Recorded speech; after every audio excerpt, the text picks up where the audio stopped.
ओम नमः सत्य। शत्रचूड़ामणि नामक ये ग्रंथ वादीप सिंह सूर्य आचार्य द्वारा लिखा गया।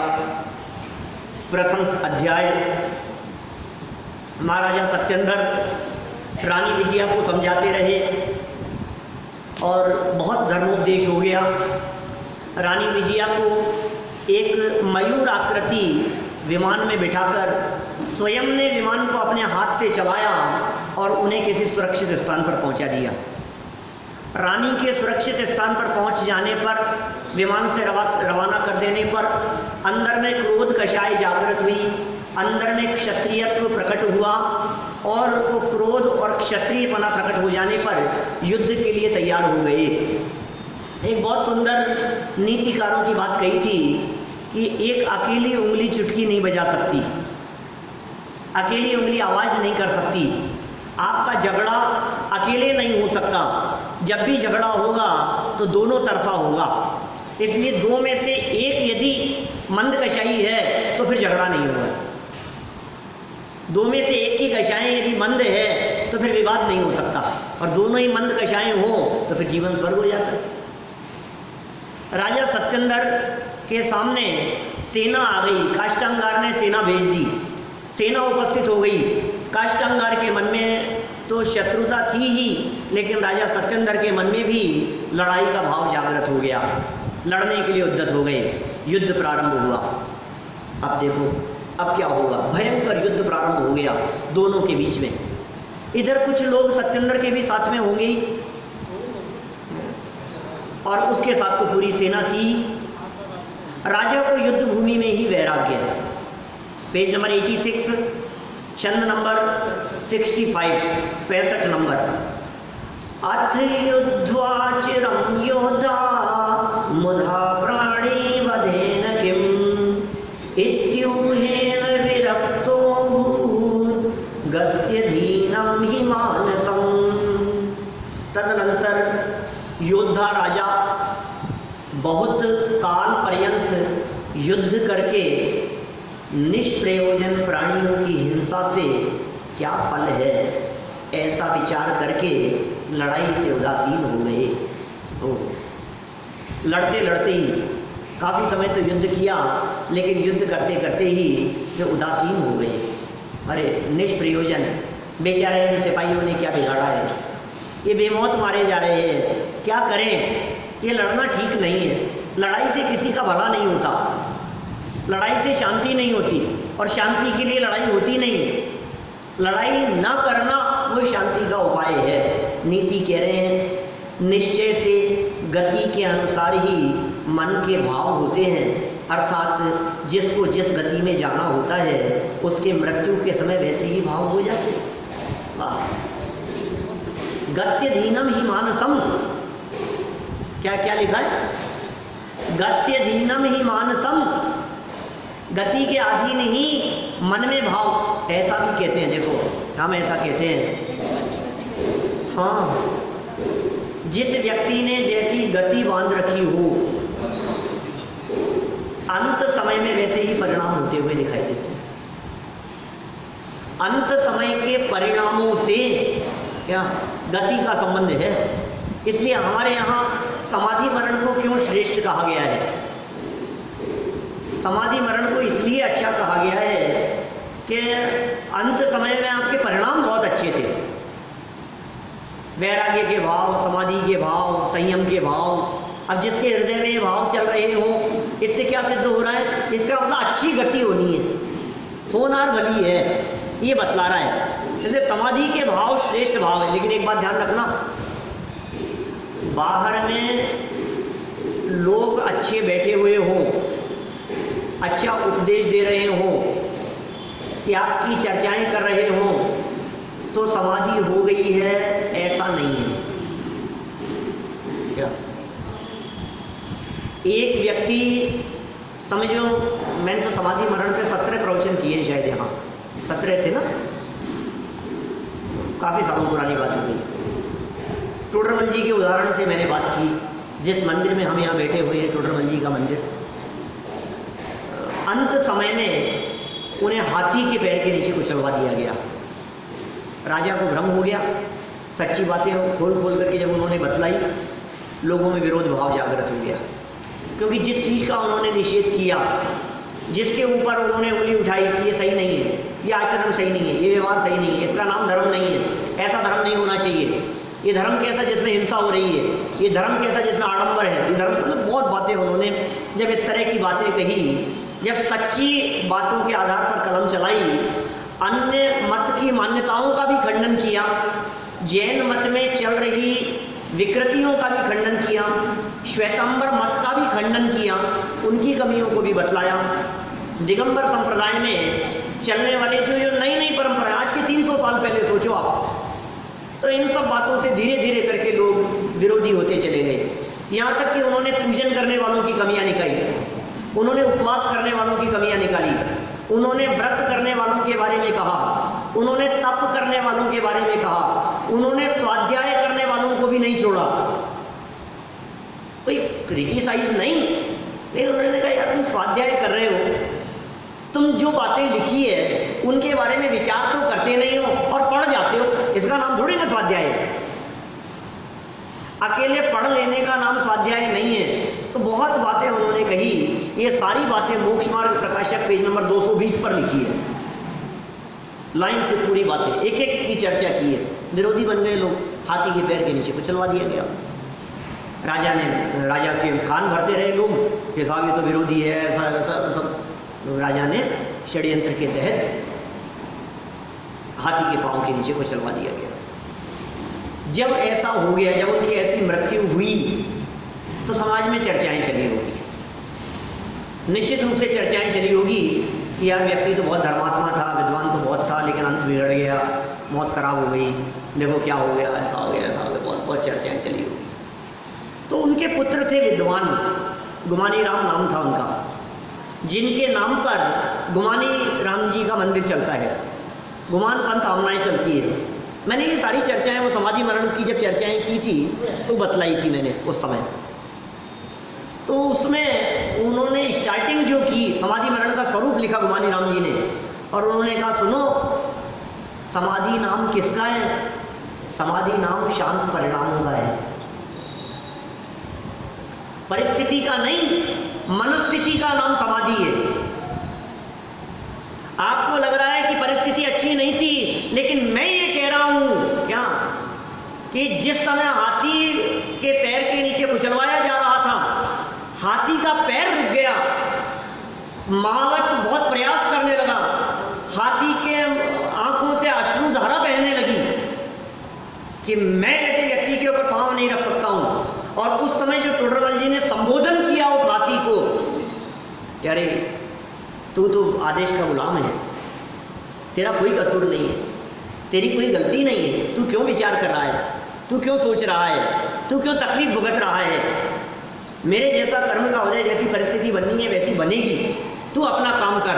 मतलब ये जो उपदेश उन्होंने दिया, और जो मरता हुआ दिखाई दे रहा है ये मर नहीं रहा है, ये देह है, ये तो बदलने वाली है, ये तो बदलेगी, आज नहीं तो कुछ काल बाद में बदलेगी, जीवन तो पूरा होता ही है। माने जो शांत परिणामों से जो उनका उपदेश था, हम ये कह सकते हैं कि उनका मरण समाधि मरण हुआ है। ये सिद्ध किया उन्होंने, प्रूव किया। मैं ये कहना चाह रहा हूं आपको, परिस्थितियां तो कैसी भी हो सकती है ना, क्या पता हमारा मरण ट्रेन में होगा कि बस में होगा कि फ्लाइट में होगा, रोड पर होगा कि एक्सीडेंट में होगा, लेकिन उस समय में हमारे परिणाम कैसे होंगे ये हमारे हाथ में है। परिस्थिति हमारे हाथ में नहीं है, लेकिन मनस्थिति हमारे हाथ में है। कुछ भी हो सकता है कि नहीं, कहना नहीं चाहिए, लेकिन अभी हमारे संत अस्पताल गए, वहां भी तो डेथ हो सकती थी ना, किसके हाथ में है? ये तो नहीं कह सकते ना हम कि यहाँ नहीं होगी, यहाँ हो जाएगी, यहाँ हो सकता है, यहाँ ऐसा हो सकता है, कुछ भी हो सकता है ना। बात तो परिणामों की है, माने परिणामों का नाम समाधि है, अच्छे परिणामों का नाम, अच्छे परिणामों पूर्वक मरण होने का नाम समाधि है। और जिसका मरण अच्छे परिणामों से होता है उसकी सदगति ही होती है। अंत भला तो सब भला, ये जगत में प्रसिद्ध है, अंत भला तो सब भला।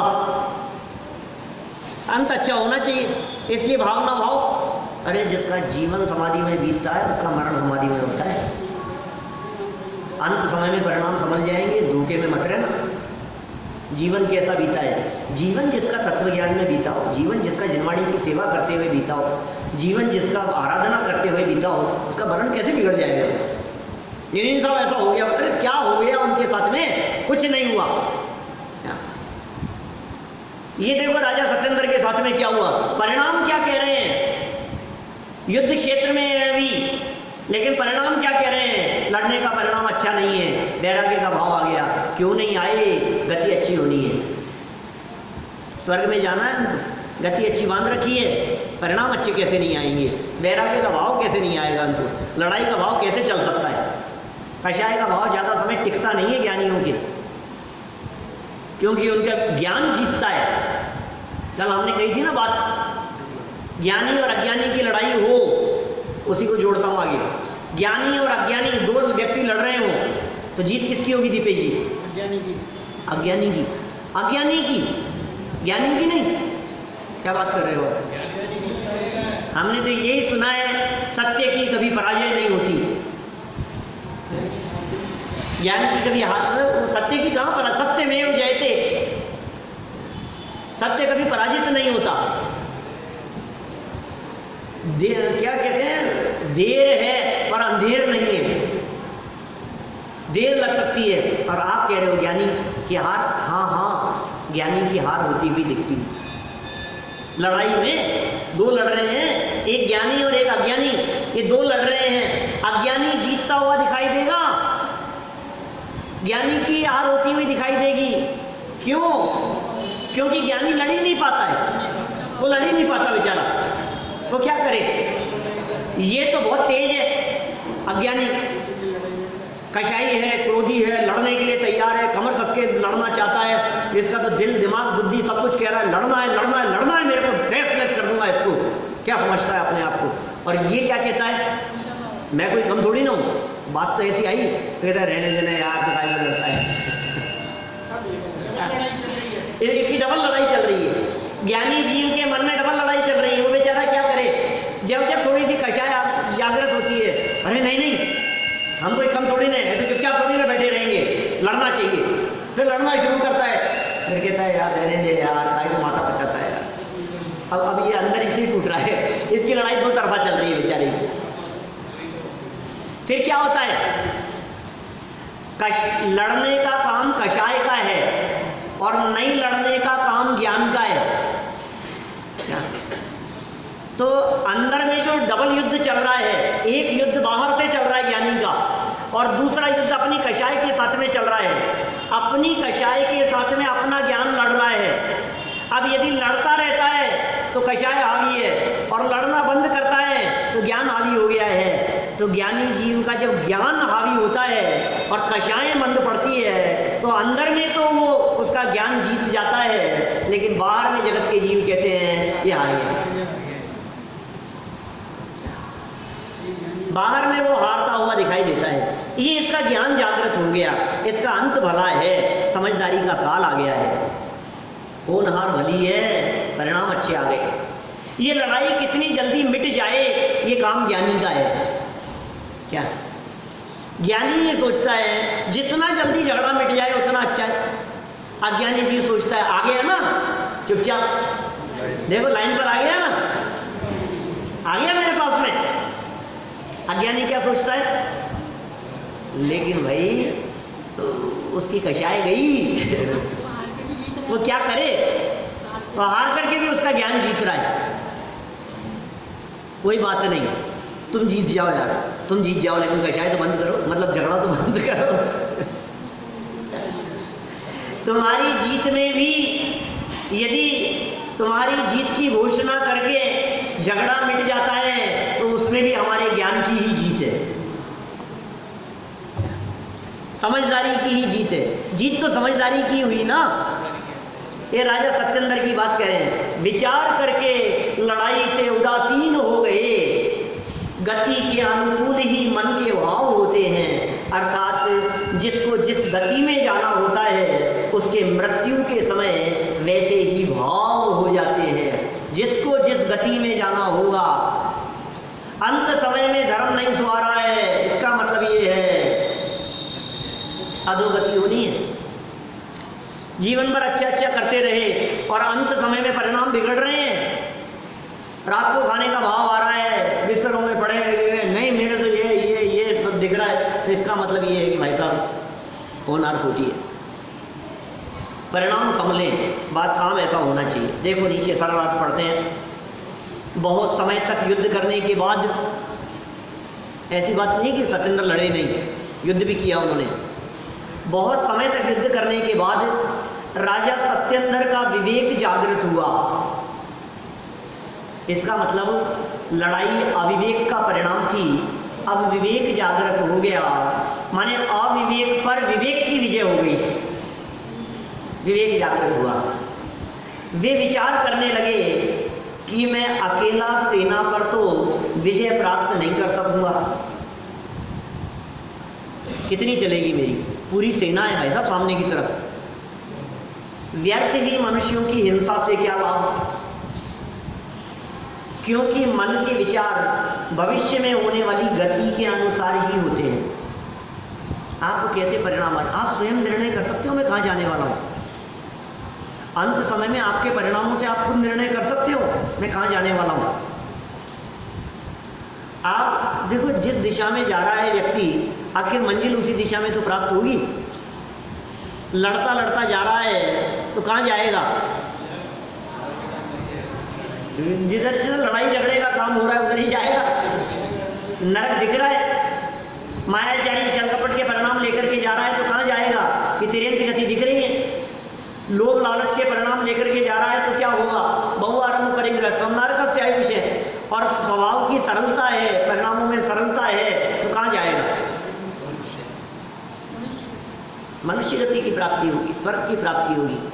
भक्ति मुक्ति दातार, क्या भुक्ति मुक्ति दातार, स्वर्ग की भी प्राप्ति होगी। और यदि वैराग्य था, संयम था, गुणस्थान छठा सातवां था और श्रेणी चढ़ते रहे तो फिर मरण नहीं होगा, फिर निर्वाण होगा। क्या तो सच्ची बात क्या है, समाधि किसका नाम है। मरण होने पर देह तो सबकी छूटती है,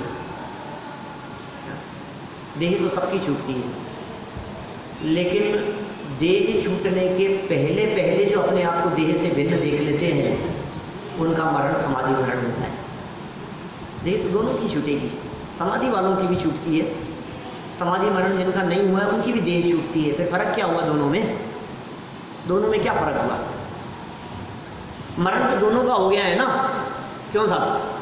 फिर मरण, कौन से मरण को समाधि कहें और कौन से को नहीं कहें, क्या फर्क हुआ, इतना ही फर्क है। देह छूट जाए और देह के प्रति आसक्ति न टूटे वो मरण, और देह छूटे उससे पहले देह के प्रति आसक्ति टूट जाए इसका नाम समाधि मरण। क्या समझ में आई बात।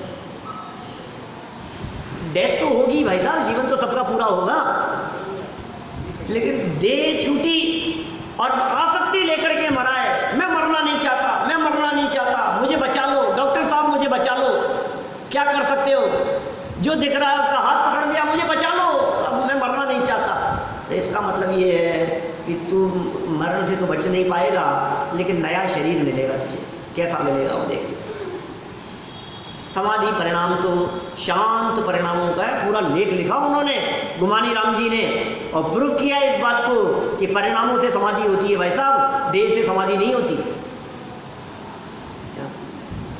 अशक्त अवस्थाएं आपकी दिखाई दे रही है, इससे कोई समाधि का फर्क नहीं पड़ता है।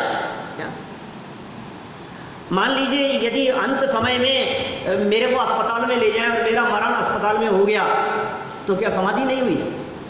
ये किस आधार पर कहते हो आप, अरे अस्पताल में मर गया इसलिए समाधि नहीं हुई। कौन ले गया, मेरी अशक्त अवस्था है, मेरे को होश नहीं है, मेरी बेचैन अवस्था है। इस अवस्था में यदि आस पड़ोस वाले, घर वाले, परिवार वाले, पास में खड़े हुए लोग यदि ले गए, अस्पताल में ले गए, भर्ती कर दिया गया और वहाँ जो कुछ भी इलाज होता रहा, लेकिन परिणाम तो मेरे साथ में है ना। क्या समाधि हुई कि नहीं हुई इसका संबंध तो मेरे परिणामों से है ना। कि बाहरी परिस्थिति से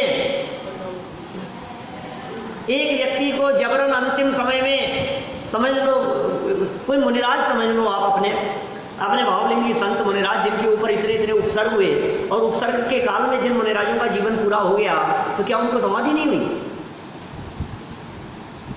ये पुराणों में इतने जो प्रसंग मिलते हैं अपने को, इन मुनिराजों को घाणी में पेल दिया गया, इनके साथ में ऐसा हुआ, तो अंत समय में परिस्थितियां बहुत खराब थी ना, तो समाधि नहीं हुई उनकी। परिणाम भाई साहब, परिणाम क्या फर्क पड़ता है? बाहर में परिस्थितियां कैसी भी हो, रुई में लपेट करके आग लगा दी। बोलो आप, गुरुदत्त मुनिराज, गजकुमार मुनिराज माथे पर सिगड़ी जला दी, हो रही है परिस्थितियां।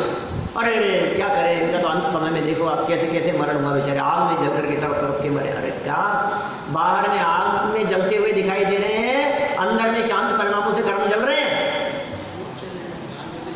जगत के जीवों को लग रहा है शरीर जल रहा है, लेकिन शरीर नहीं जल रहा है, अंदर में ज्ञान ज्योति जल रही है, अंदर में ज्ञान का प्रकाश है, बाहर में अग्नि का प्रकाश दिखाई दे रहा है। इसका नाम समाधि है। भविष्य कैसा होना है इसका निर्णय होता है आपके वर्तमान से। आपका वर्तमान आपके भविष्य का निर्णायक होता है। आपका वर्तमान कैसा है? वर्तमान अच्छा है, भविष्य अच्छा होगा। वर्तमान भाव अच्छे हैं, भविष्य नियम से अच्छा होगा। वर्तमान को संभालो।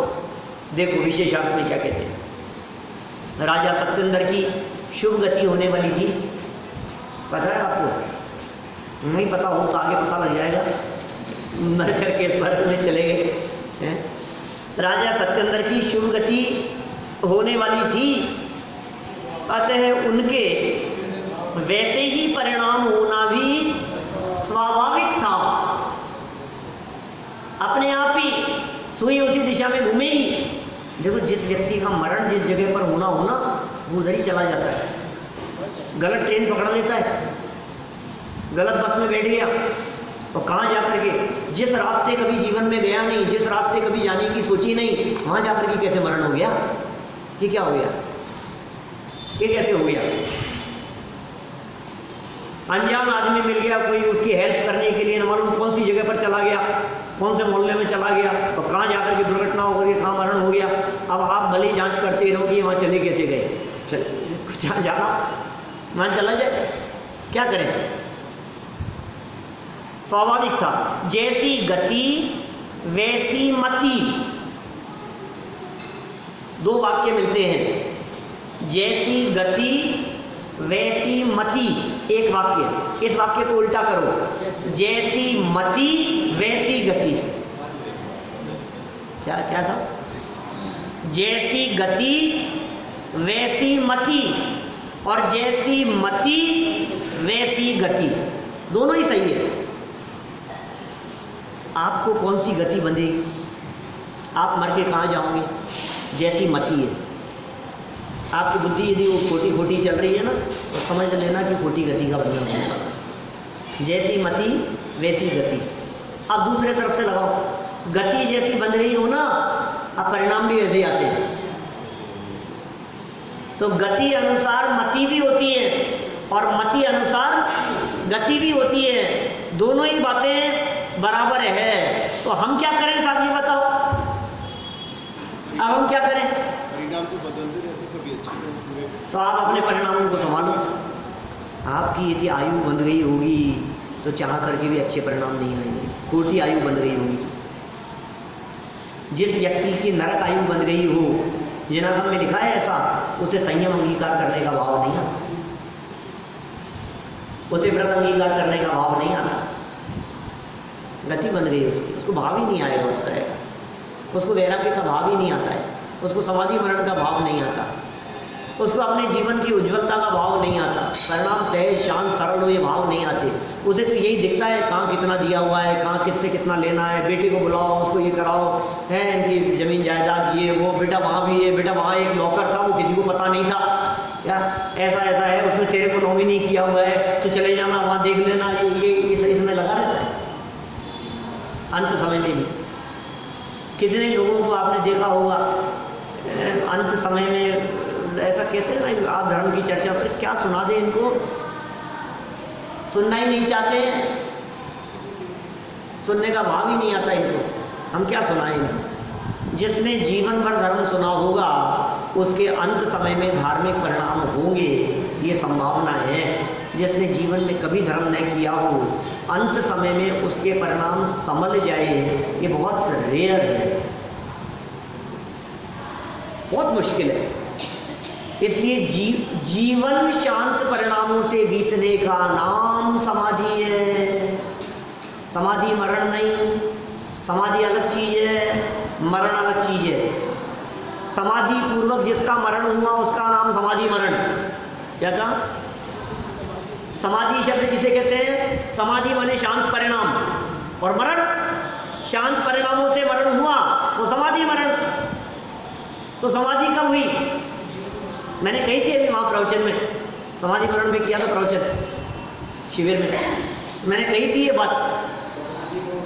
मेरे से पूछा, क्योंकि एक प्रवचन मैंने समाधि मरण पे किया नॉर्थ कैरोलिना में, राले में। किसी ने पूछा क्या चलता है, मैंने कहा समाधि में चल रहा है काल।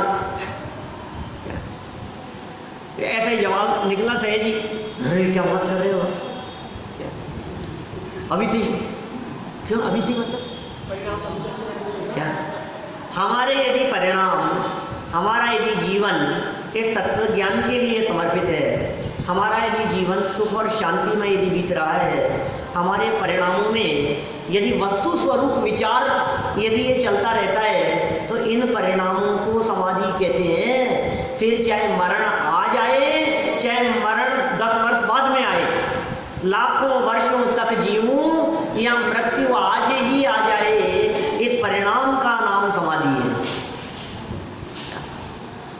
यहाँ क्या कह रहे हैं? सत्येंद्र की चर्चा पढ़ो, क्या कह रहे हैं देखो। जैसी गति वैसी मति की उक्ति को चरितार्थ करते हुए उन्हें युद्ध करते करते ही वैराग्य भाव जागृत हुआ और उन्होंने युद्ध से विराम ले लिया। बोलो, युद्ध करते करते ही वैराग्य भाव जागृत हो गया। आप क्या पकड़ोगे कौन व्यक्ति कहाँ खड़ा है, इससे फर्क नहीं पड़ता है, किसके अंदर में क्या चल रहा है उससे फर्क पड़ता है। एक व्यक्ति मंदिर में बैठा हुआ है लेकिन पाप बांध रहा है, एक व्यक्ति घर में बैठा है लेकिन पुण्य बांध रहा है। कौन कहाँ बैठा है? कैमरा नहीं बतला सकता सच्चाई, कैमरे में नहीं दिखेगी बात तो अंदर भावों की है। मंदिर में बैठ करके भी आपके मन में यदि ये चल रहा है, यार ये और कब तक चलेगा, यार टाइम तो हो गया, आज तो कब तक चलेगा, अब कब तक चलेगा? यदि आप ये सोच लो कि जब तक चलेगा तब तक चलेगा, और 1 घंटा तो चलाएंगे नहीं, और 1 आध मिनट सही, क्या इसमें क्या हुआ है? तो आपके परिणाम कैसे हैं? आपके मन में ये लग रहा है यार मुझे आज तो जल्दी जाना था और आज ही ये 10 मिनट और ज़्यादा ले लिए इन्होंने, अब बीच में उठ करके जाऊंगा तो अच्छा नहीं लगेगा, क्या करूं मैं, ये बंद कर दें बस। थोड़ी सी मेरी आवाज़ धीरे होती है और लगता है अब बंद हो गया, अब बंद होने वाला है, अब बंद होने वाला है। तो सुन रहा है कि क्या पाप बांध रहा है क्या? और किसी को लगता है आज तो जन्माष्टमी है, आज तो छुट्टी का दिन है, कोई बात नहीं, 5 मिनट और ज़्यादा ले लें तो कोई बात नहीं, क्या बात तो पूरी हो, पुण्य बांध रहा है। कोई घर में किसी कारण से अटक गया हो, यार आज छुट्टी थी फिर भी देखो मेरे को इस वजह से अटक गया हूँ, मैं जा नहीं पा रहा हूँ मैं, वो पुण्य बांध रहा है। घर में बैठ करके भी पुण्य बांध रहा है।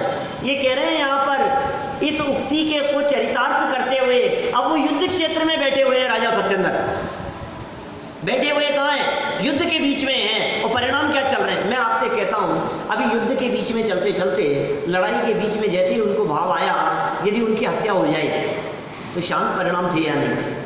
लड़ाई मिटाने का भाव था या नहीं? वैराग्य का परिणाम मन में आ गया था या नहीं? अब दुनिया तो ये कहेगी लड़ते लड़ते मरे, दुनिया तो यही कहेगी ना लड़ते लड़ते मरे, लेकिन नहीं मरे वो लड़ते लड़ते, क्योंकि लड़ने का भाव तो मिट गया था। इसलिए किसी व्यक्ति के बारे में आप कुछ नहीं कह सकते हो, तो उस व्यक्ति की वर्तमान खोटी स्थिति देखकर, किसी व्यक्ति को आपने आलू खाते हुए देखा, आज अष्टमी का दिन, बाजरे का महीना चल रहा है, और आपने उसको किसी एक ठेले वाले के यहाँ है आलू भरा हुआ गोलगप्पा खाते हुए देखा, हो सकता है ना ऐसा, देख लिया अब आप उसकी बुराई चलता, आप तो ये कहोगे अरे यार शर्म नहीं आती, कैसा आदमी है, भाजपे का महीना चल रहा है, ये कैसे व्यक्ति हैं। अब आप तो उसकी बुराई चालू कर रहे हो। और सुनो, वो जो खा रहा था ना, जैसे उसकी निगाह आपके ऊपर पड़ी, क्या उसके मन में भी ये भाव आया है यार, मैंने भी गलती किया था, वास्तव में है तो गलती, भाजपे का महीना चल रहा है, अब आज तो हो गया सो हो गया, आज से ही त्याग करता। अब उसने तो त्याग कर दिया, कब त्याग किया उसने? वहीं ठेले पर खड़े खड़े, किससे कहा नहीं, किसी से कहा नहीं, मन में ही उसने कहा यार आज के बाद में बहुत गलत काम हुआ है, तो मेरे को तो नहीं खाना चाहिए, उसने वहाँ त्याग कर दिया। अब दूसरे दिन कहीं चर्चा चल रही थी, आप क्या कहोगे? अरे ये तो खाता है। और वो क्या कहेगा, उससे चर्चा चलेगी तो मैंने तो त्याग कर दिया, मैं नहीं खाता था, मेरे तो त्याग है।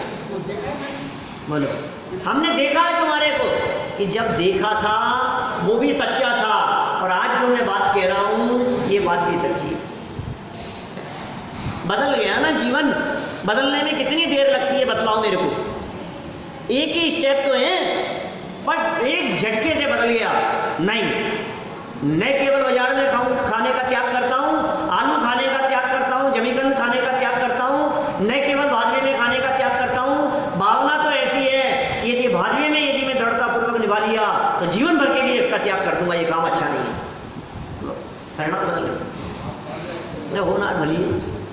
ये कह रहे युद्ध करते करते ही वैराग्य भाव जागृत हुआ, और फिर होना क्या था, वैराग्य होने के बाद अभी तो समाधि हो रही है इनकी, और उन्होंने युद्ध से विराम ले लिया। अब युद्ध विराम के बाद अब जितना युद्ध किया है उसके प्रति पश्चाताप का भाव, और आगे और सुंदर परिणाम, इन सब की चर्चा पश्चाताप को प्रेरणा तो बराबर क्या